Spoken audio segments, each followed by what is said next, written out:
Hello guys, तर स्वागत आहे तुमचं आपल्या या यूट्यूब चॅनलवरती. मित्रांनो, चॅनलवर नवीन असाल तर चॅनलला सबस्क्राईब नक्की करा आणि अशाच नवनवीन अपडेट्स पाहत राहा.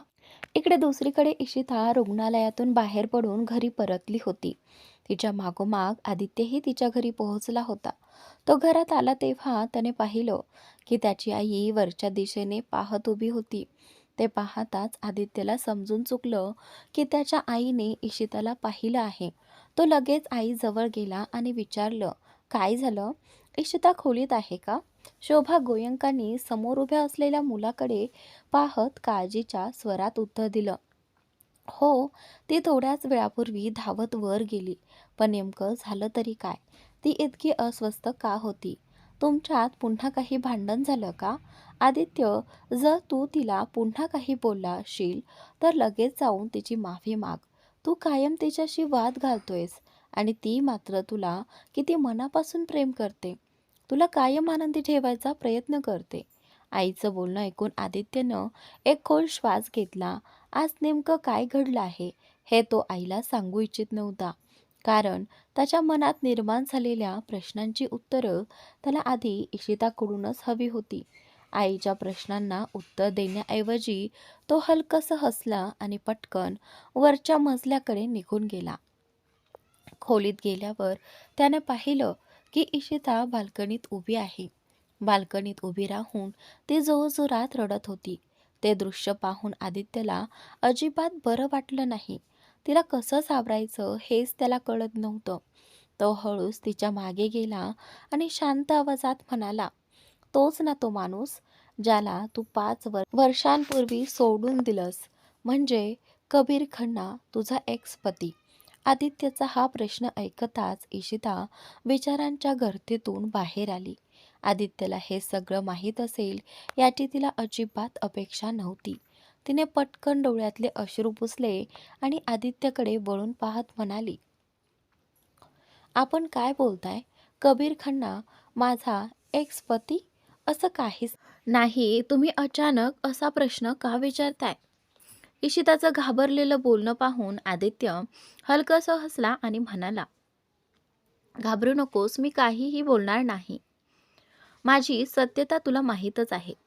तू मला कधीच काही सांगितलं नव्हतंस, पण तरीही मी तुझ्याबद्दल माहिती काढली होती.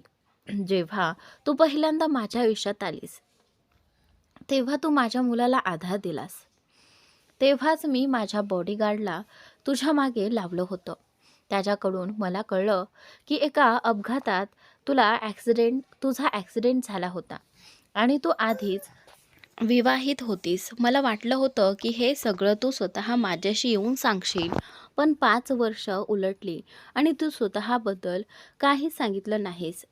उलट जेव्हा मी तुला विचारलं तेव्हा तू एवढंच म्हणालीस की तुझ्या आयुष्यात कोणीच नाही.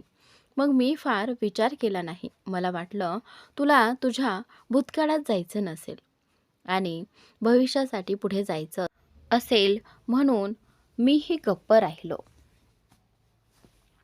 पण आज ज्या पद्धतीने तू कबीर एकमेकांशी बोलत होता ते पाहून मला खात्री झाली की कबीर खन्ना तुझा नवरा आहे. इतकी तिरस्कार भावना कोणावर असू शकते? मी सगळं ऐकलं. तू कबीरला खूप कडवटपणे उत्तर देत होतीस आणि तो मात्र प्रत्येक वेळी एवढं सांगत होता की हो, तो तुझ्यावर खूप प्रेम करतोय. 5 वर्षांपूर्वीही करत होता, आजही करतोय आणि पुढेही करत राहील. त्याच्या डोळ्यात तुझ्यासाठीच प्रेम आणि वेड मी स्पष्ट पाहिले. मीटिंग रूममध्ये असूनही माझं लक्ष त्याच्याकडेच होतं. तो सतत तुला पाहायचा प्रयत्न करत होता आणि तू म्हणतेस की तुला कबीर खन्नाचा तिरस्कार आहे, पण प्रत्यक्षात तू त्याची खूप काळजी घेत होतीस. आदित्यचं बोलणं ऐकून इशिता मोठ्या डोळ्यांनी त्याच्याकडे पाहत राहिली. आदित्यला सगळं माहिती असून सुद्धा तो असा प्रतिसाद देईल यावर तिचा विश्वासच बसत नव्हता. तिला वाटलं नव्हतं की सत्य कळल्यावर आदित्य तिचा तिरस्कार करेल, पण इथे तर उलटच घडत होतं. तिला काहीच सुचत नव्हतं. थोडा वेळ शांत राहून ती म्हणाली, हो, हे खरं आहे, मिस्टर कबीर खन्ना माझे पती आहेत. मी त्यांचा आधी तिरस्कार करत होते, पण आता नाही. ज्यामुळे मी त्यांचा तिरस्कार करत होते त्या गोष्टीचं सत्य मला आता माहिती आहे. मला ठाऊक आहे की 5 वर्षांपूर्वी त्यांनी कोणतीही चूक केली नव्हती ना त्यांनी मला फसवलं होतं. इशिताचे हे बोलणं ऐकून आदित्य पूर्णपणे गोंधळून गेला. तिला नेमकं काय म्हणायचं आहे हे त्याला समजत नव्हतं. एका बाजूला ती म्हणत होती की तिला कबीरचा तिरस्कार नाही आणि दुसऱ्या बाजूला आज ती त्याच्याशी अशा पद्धतीने वागत होती जणू तो तिचा कट्टर शत्रू आहे. आदित्यला हे सगळं खूप विचित्र वाटत होतं. त्याने इशिताला नीट बसवलं आणि शांतपणे म्हणाला, मला सगळं नीट समजावून सांग. एकीकडे तू म्हणतेस की तुला मिस्टर कबीर खन्नाचा तिरस्कार नाही आणि दुसरीकडे तू त्याच्यासमोर इतक्या तिरस्काराने का वागतेस? आदित्यच्या बोलण्याकडे लक्ष देत इशिताने नजर उचलून त्याच्याकडे पाहिलं. क्षणभर थांबून ती बाल्कनी बाहेर पाहत म्हणू लागली, 5 वर्षांपूर्वीची गोष्ट आहे. मी त्यांच्या केबिनमध्ये बसून त्यांची वाट पाहत होते. तेवढ्यात माझ्या फोनवर एक कॉल आला. मोनिका नावाच्या एका मुलीने मला फोन केला होता. तिने विचारलं की मिस्टर कबीर खन्ना सध्या कुठे आहेत. तिच्या बोलण्यावर मला विश्वास बसत नव्हता, पण तिने मला काही फोटो पाठवले. ते फोटो पाहूनही माझा विश्वास बसला नाही. मला वाटलं कदाचित तिला काहीतरी गैरसमज झाला असावा. तिचा गैरसमज दूर करण्यासाठी मी थेट सुपरमार्केटमध्ये गेले होते. मार्केटमध्ये गेल्यावर सुरुवातीला मला हेही लक्षात आलं नाही की तिथे माझ्याशिवाय कोणीच नाही. माझ्या डोक्यातून बाकी सगळे विचार काढून टाकले होते, कारण माझं संपूर्ण लक्ष फक्त कबीरवर होतं. मी त्यांना सर्वत्र शोधत होते. दरवाजा उघडून आत पाऊल टाकताच समोरचं दृश्य पाहून माझ्या पायाखालची जमीन सरकली. कबीर एका दुसऱ्याच मुलीला मिठीत धरून उभा होता आणि पुढच्या क्षणी तो तिला किस करत होता. माझ्या डोळ्यांसमोर माझा कबीर कोणाचा तरी होताना दिसत होता. मला असं वाटत होतं की इतकी वर्ष तो जे माझ्यावर प्रेम करत असल्याचं दाखवत होता ते सगळं फक्त दिखावा होतं. त्याचं माझ्यावर कधीच प्रेम नव्हतं. फक्त काही मजबुरीमुळे तो मला जवळ ठेवत होता आणि त्या दिवशीच मला त्याची जाणीव झाली. पण अचानक कुठून तरी एक गाडी आली आणि तिने मला जोराची धडक दिली. सुपरमार्केटची इमारत कोसळू लागली, पण वेळीच कुणीतरी माझा हात ओढला. मी सुपरमार्केटच्या दुसऱ्या बाजूला फेकली गेले. त्यानंतर मला काही शुद्ध नव्हती. जेव्हा डोळे उघडले तेव्हा मी हॉस्पिटलमध्ये होते. तिथून पुढे काय घडलं ते तर तुम्हाला सगळं माहीतच आहे. इशिताचं बोलणं ऐकून आदित्य आश्चर्याने म्हणाला, हो, मला माहीत आहे. त्यानंतरच माझी आणि तुझी भेट झाली होती. मी तुला माझ्यासोबत राहण्याचा प्रस्ताव दिला. मग मी तुला माझी संपूर्ण सच्चाई सांगितली. माझी बायको मला सोडून गेली होती. माझं लहानसं मूल एकटं पडलं होतं. तू माझ्या मुलाला आधार दिलास. म्हणूनच तू माझ्यासाठी फक्त मैत्रीण नाहीस, तर माझी सर्वात जवळची व्यक्ती आहेस.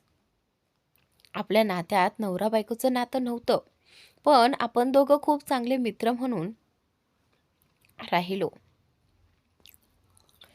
पण तू मला कधीच काही सांगितलं नाहीस. मला वाईटही वाटत नाही, कारण ती तुझी वैयक्तिक गोष्ट होती. कदाचित तुला ते सगळं आठवायचं नसेल. पण एक गोष्ट मला समजत नाही. 5 वर्षांपूर्वी तू कबीर खन्नाचा इतका तिरस्कार करत होतीस, तर आज तू असं का म्हणतेस की तुला आता त्याचा तिरस्कार राहिलेला नाही? या मधल्या काळात असं काय घडलंय की तू अचानक त्याच्यावरचा राग सोडून दिलास? आणि जर सोडून दिलाचच आहेस, तर मग तू कबीरला हे का सांगत नाहीस की तू आजही त्याच्यावर प्रेम करतेस? आदित्यचं हे बोलणं ऐकून इशिताच्या डोळ्यात अश्रू दाटून आले. ती 5 वर्षांपूर्वीच्या त्या सगळ्या आठवणीत हरवून गेली. दुसऱ्यांदा ती हॉस्पिटलमध्ये गेली होती तेव्हा डॉक्टरांनी तिला काय सांगितलं होतं हे तिला आठवू लागलं. तिथेच तिला कबीरची खरी सच्चाई कळली होती. ज्या गोष्टी तिला कबीरबद्दल चुकीच्या वाटत होत्या त्या मागचं सत्य तिच्या समोर आलं होतं. ज्या मुलीने तिला फोन केला होता, ज्या मुलीला कबीर मिठी मारताना तिने पाहिलं होतं, त्याच मुलीशी इशिताची भेट झाली होती. आणि तिथेच तिला कळलं होतं की ज्याला ती कबीर समजत होती तो कबीर नसून सिद्धार्थ रायजादा होता. तो मुद्दाम कबीरचा मुखवटा घालून इशिताच्या नजरेत कबीरला खाली पाडण्याचा प्रयत्न करत होता. कबीरबद्दल सगळं सत्य कळाल्यावर इशिताला स्वतःवरच प्रचंड राग आला. तिला लगेच कबीरकडे जायचं होतं, पण तेवढ्या तिच्या हातात एक रिपोर्ट आला आणि तो रिपोर्ट पाहताच तिचं संपूर्ण आयुष्यच उलथून पडलं. त्यानंतर ती कधीच कबीरकडे परत गेली नाही. हे सगळं आठवत आठवत इशिता आदित्यला सगळं सांगत होती. तिचं बोलणं ऐकून आदित्य हादरून म्हणाला, "एक मिनिट, हे सगळं तू त्या रिपोर्टमुळे करत आहेस का? R you mad? तू असं कसं विचार करू शकतेस? आणि तुला असं कसं वाटलं की तुझ्या या प्रॉब्लेममुळे तुझा नवरा तुला सोडून जाईल? मी कबीरला खूप चांगलं ओळखतो. आमच्यात भलेही व्यावसायिक शत्रुत्व आहे, पण जसं तो तुझ्यावर प्रेम करतो ते पाहता मला अजिबात वाटत नाही की सत्य कळल्यावर तो तुझा तिरस्कार करेल. उलट तो तुझ्यावर आणखी प्रेम करेल. तुला त्या सगळं सत्य सांगायलाच हवं." आदित्यचं बोलणं ऐकून इशिता रडत रडत म्हणाली,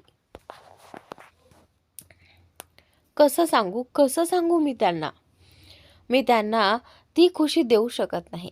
ती त्यांनी स्वप्नात पाहिली आहे. कसं सांगू की त्यांच्या कुटुंबाला मी ती आनंदाची अपेक्षा पूर्ण करू शकत नाही. माझ्याकडून हे होणार नाही. मला वाटतं त्यांच्या आयुष्यात एखादी अशी मुलगी यावी जी त्यांना आणि त्यांच्या कुटुंबाला आनंद देऊ शकेल. मी ती मुलगी नाही. मी जाणीवपूर्वक त्यांचं आयुष्य उद्ध्वस्त करू शकत नाही. मला माहीत आहे मी जे करत आहे ते खूप चुकीचं आहे. माझ्यामुळे ते स्वतःला छळत आहेत, स्वतःचा तिरस्कार करत आहेत. पण तरीही मी त्यांना सत्य सांगू शकत नाही. माझ्या रिपोर्टमध्ये जे लिहिलं आहे ते फक्त मला माहिती आहे आणि कोणालाही नाही, तुम्हाला सुद्धा नाही. इशिताचं हे ऐकून आदित्यनं एक खोल श्वास घेतला आणि शांतपणे म्हणाला, "मला माहिती आहे त्या रिपोर्टमध्ये हेच लिहिलं आहे ना की तू कधीच आई होऊ शकणार नाही." हे ऐकताच इशिता पूर्णपणे हादरून गेली. आदित्यला हे कसं कळलं याचाच तिला धक्का बसला. तिच्या नजरेतील प्रश्न ओळखून आदित्य तिच्या समोर बसत म्हणाला, "काही दिवस मी पाहत होतो तू सतत खोटं बोलून हॉस्पिटलमध्ये जात होतीस. मला तुझी काळजी वाटली. एक दिवस तू लवकर झोपली होतीस तेव्हा मी तुला भेटायला खोलीत आलो. टेबलवर एक रिपोर्ट पडलेली दिसली. कदाचित गाढ झोपलेल्यामुळे तू ती तिथेच विसरली असशील. मी ती रिपोर्ट वाचली आणि तेव्हापासून मला सगळं माहिती आहे. पण इशिता, हे चुकीचं आहे. तुला असं अजिबात वाटायला नको. जर कबीरचं तुझ्यावर खरंच प्रेम असेल तर त्या रिपोर्ट्सचा त्याला काहीही फरक पडणार नाही. त्याला फक्त तूच हवी असशील. जर त्याच्या आनंदाचं कारण तू असशील ना, तर तो तुझ्याशिवाय कुणालाच स्वीकारणार नाही. तो फक्त तुझ्यावरच प्रेम करेल. त्याला दुसऱ्या कुठल्याही गोष्टीची पर्वा नसेल. म्हणून माझं ऐक आणि त्याला सगळं सत्य सांग. काय माहिती तो पुन्हा तुझ्यावर प्रेम करेल. कदाचित तो आजही तुझ्यावर मनापासून प्रेम करत असेल." आदित्यचं बोलणं ऐकून इशिता घाबरलेल्या स्वरात म्हणते, "नाही, तुम्ही समजून घेत नाही आहात. समस्या माझ्यात आहे आणि तुम्ही सांगा. सांगा ना, मी त्यांना हे सगळं सांगून त्यांचं मन का दुखावू? त्यांचं एक स्वप्न होतं, आमची छोटीशी कुटुंब असावं. ते, मी आणि आमचं गोंडस बाळ. पण मी त्यांना ती खुशी देऊ शकत नाही. आमचं कुटुंब कधीच पूर्ण होऊ शकत नाही. तुम्हाला माहिती आहे का? आमचं लग्न झालं तेव्हा आमच्यात खूप कटुता होती. त्यांना मी आवडत नव्हते, तरीही मला त्यांच्यासोबत राहायचं होतं. हळूहळू आमच्यात समजूत निर्माण झाली. आम्ही एकमेकांना समजून घ्यायला लागलो. मग संपूर्ण कुटुंबाने ते स्वप्न पाहायला सुरुवात केली की कधी त्या घरात एक लहानसं बाळ येईल जे घर पूर्ण करेल. पण आता आता मीच त्या सगळ्या स्वप्नांना तोडते आहे. आणि कोणत्या तोंडाने मी त्या संपूर्ण कुटुंबाला सांगू की मी त्यांच्या घराला वारस देऊ शकत नाही? हे बोलून इशिता डोळ्यात अश्रू घेऊन आदित्यकडे पाहत राहते. तिच्या डोळ्यातील पाणी पाहून आदित्यने प्रेमाने तिचे अश्रू पुसले आणि म्हणाला, इशिता, हे सगळं विचार करणं थांबव. तुला असं वाटतंय ना की कबीर तुला स्वीकारणार नाही. तुझं सत्य समजल्यावर तर आपण एक छोटासा टेस्ट करून पाहूया. त्यातूनच कळेल की कबीरला खरं तर काय हवं आहे. कारण मला स्पष्ट दिसतंय की तुम्ही दोघं एकमेकांवर खूप प्रेम करता. पण एका छोट्या समस्येमुळे तुम्ही तुमचं संपूर्ण आयुष्य उद्ध्वस्त करत आहात. आदित्य म्हणाला, तू फक्त कबीरबद्दल विचार करतेस. त्याचं दुसरं लग्न लावून देण्याचा विचार करतेस. त्याच्या आयुष्यात दुसऱ्या मुलीला आणायचं ठरवतेस. फक्त त्याचं कुटुंब पूर्ण व्हावं म्हणून. पण तू एकदाही विचार केलास का की कबीरचं आयुष्य कसं असेल, ज्या माणसाने फक्त तुझ्यावर प्रेम केलं आहे, तुझ्यासाठी 5 वर्ष स्वतःला त्रास दिला आहे. तो माणूस तुझ्याशिवाय दुसऱ्या कुणाबद्दल विचार तरी कसा करू शकेल? हे सत्य जर चुकूनही कबीरला समजलं ना, तर मला नाही वाटत की तो पुन्हा कधी तुझ्यावर प्रेम करण्याचा प्रयत्न करेल. तू खूप मोठी चूक करत आहेस. आदित्य थोडा थांबून पुढे म्हणतो, मीही फक्त एक माणूस आहे. माझी पत्नीही मला सोडून गेली आहे. पण तू कधी पाहिलंस का की तिच्या जाण्यानंतर मी दुसऱ्या कुणावर प्रेम केलं असेल? गेली 5 वर्ष तू माझ्यासोबत आहेस, तरीही मी तुला कधी प्रेमाच्या नजरेने पाहिलं नाही. कारण माझं प्रेम फक्त माझ्या पत्नीवर होतं आणि आजही आहे. ती माझ्या आयुष्यात नसली तरी माझ्या हृदयात कायम आहे. मी तिला वचन दिलं होतं, काहीही झालं तरी मी तिच्याशिवाय दुसऱ्या कुणाचा विचारही करणार नाही. हो, आयुष्याने कधीतरी पुन्हा प्रेम करायला भाग पाडलं तर ती वेगळी गोष्ट.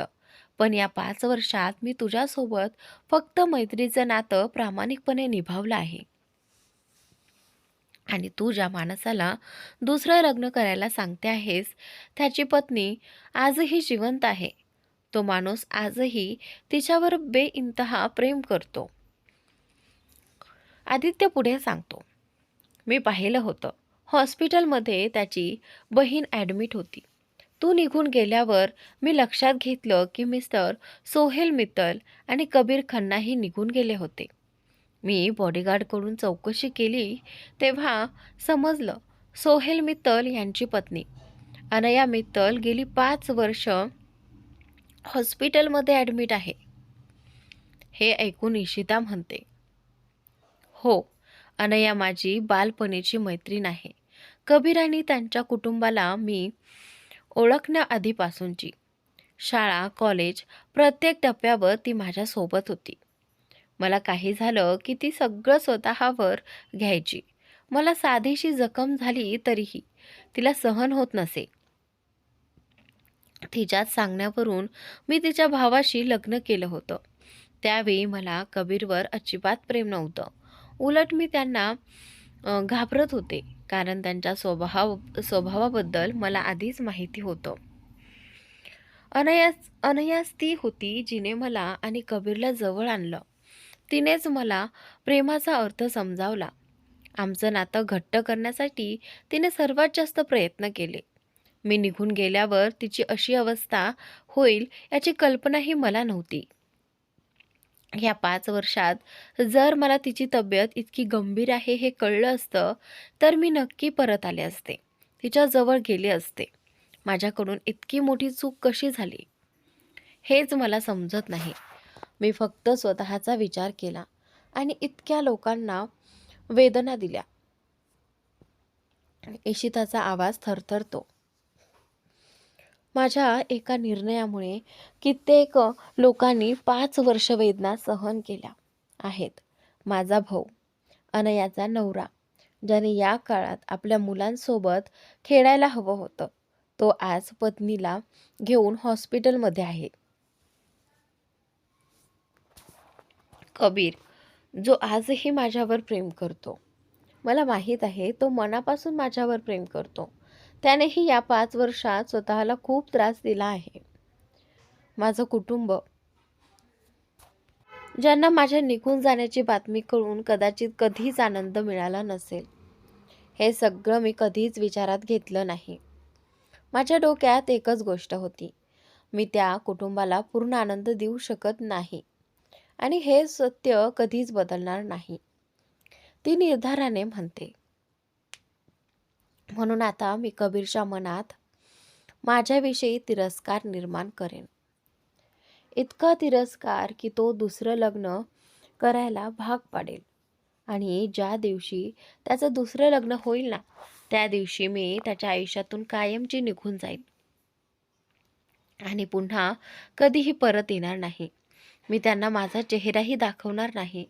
मला फक्त एवढंच हवं आहे की त्या कुटुंबाला ती खुशी मिळावी जी मी त्यांना देऊ शकत नाही. इशिताच्या इतक्या भावनिक आणि स्वतःला झिजवणाऱ्या गोष्टी ऐकून आदित्यने वैतागून डोक्याला हात लावत म्हणाला, एक गोष्ट सांग, कबीर खन्नाला तुझ्यात असं काय दिसलं की तो तुझ्यावर इतकं प्रेम करू लागला? तू स्वतःबद्दल कधी विचार का करत नाहीस? तुला स्वतःचाही विचार करायला हवा. मला माहीत आहे तू खूप चांगली आहेस, इतकी चांगली की सगळ्यांचा विचार करतेस, पण स्वतःला मात्र विसरतेस. पण हेही लक्षात ठेव की प्रत्येक गोष्ट एकट्याने निर्णय घेऊन पूर्ण होत नाही. मी तुला आधीच सांगितलं आहे ना, आपण यावर एक चाचणी घेणार आहोत. त्यामुळे आता तुला मी सांगतोय तेच करावं लागेल. या काळात आपण पाहू की खरंच सगळं कळल्यानंतर कबीर खन्नाची प्रतिक्रिया काय असते. म्हणून उद्यापासूनच तुला खन्ना कंपनीत जाऊन तुझ्या पदावर काम करायचं आहे आणि यासाठी तू नकार देणार नाहीस. मला हवंय आहे की तुला तुझं प्रेम मिळावं, पण माझं प्रेम आता मिळणं शक्य नाही. पण किमान तुला तरी तुझं प्रेम मिळू शकतं ना. जेव्हा मला तुझ्याबद्दल सगळं कळलं होतं ना, तेव्हा मी प्रत्येक ठिकाणी तुझ्या पतीबद्दल माहिती काढत होतो. मला वाटत होतं सगळं समजल्यावर मी काहीतरी करून सगळं ठीक करेन. पण मला काय माहिती होतं की तुझा नवरा स्वतः कबीर खन्ना असेल. मी कधी स्वप्नातही कल्पना केली नव्हती की तू कोणीतरी सामान्य नाहीस, तर एवढ्या मोठ्या उद्योगपतीची पत्नी आहेस. कबीर खन्ना हा देशातील नंबर 1 उद्योगपती आहे आणि त्याची पत्नी तू असशील असं कोणालाही वाटलं नसतं. मी स्वतः इतका काळ तुझ्या सोबत राहिलो, तरीही हे ओळखू शकलो नाही. आदित्यच्या या सगळ्या बोलण्यावर इशिताने आपले अश्रू पुसत म्हटलं, असं काहीही नाही आणि मी त्यांच्या कंपनीत जाणार नाही. कारण जेव्हा जेव्हा मी त्यांच्या समोर असते ना, तेव्हा मला त्यांच्याजवळ राहावंसं वाटतं. म्हणूनच मला त्यांच्यापासून दूर राहावं लागेल. इशिताचं हे ऐकून आदित्य काही क्षण शांत राहिला. अचानक त्याला काहीतरी आठवलं आणि तो हलकासा हसत म्हणाला, जर असंच असेल तर तू फार मोठी चूक करत आहेस.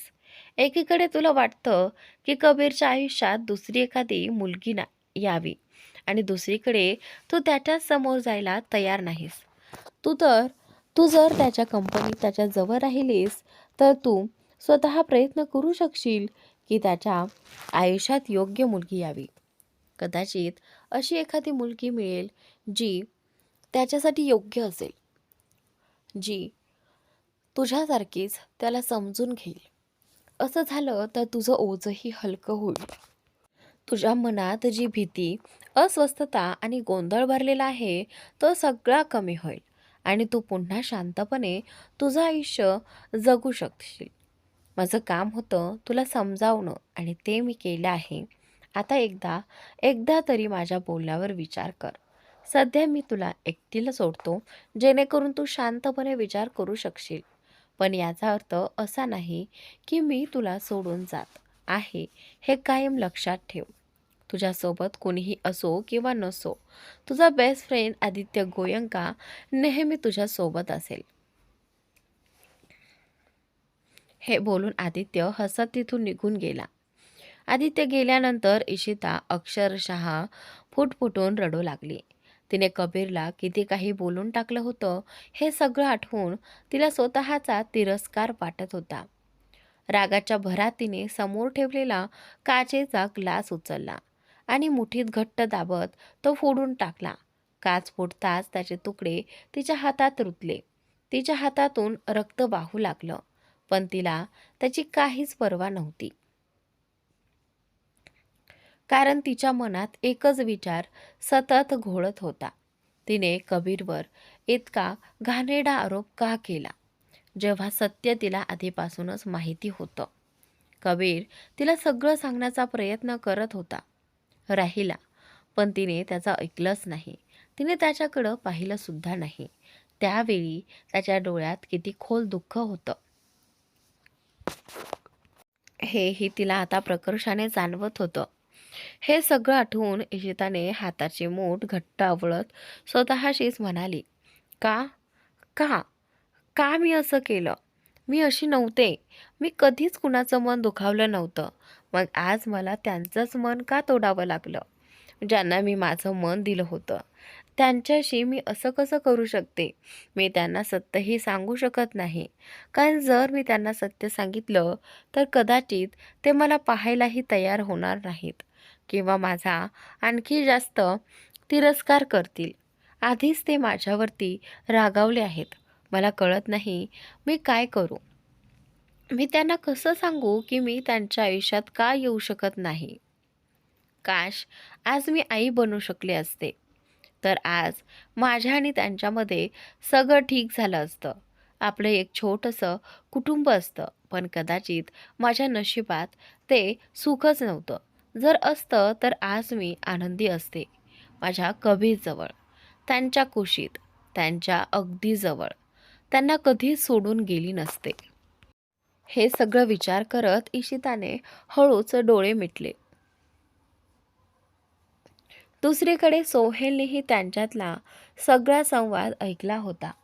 कबीर प्रचंड रागावला होता.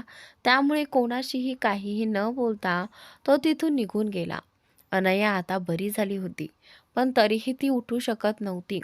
म्हणून सोहेल तिच्या जवळ बसून तिच्याकडे लक्ष ठेवून होता. तर मित्रांनो, आजचा भाग इथेच संपतोय. पुढील भाग नक्की पहा.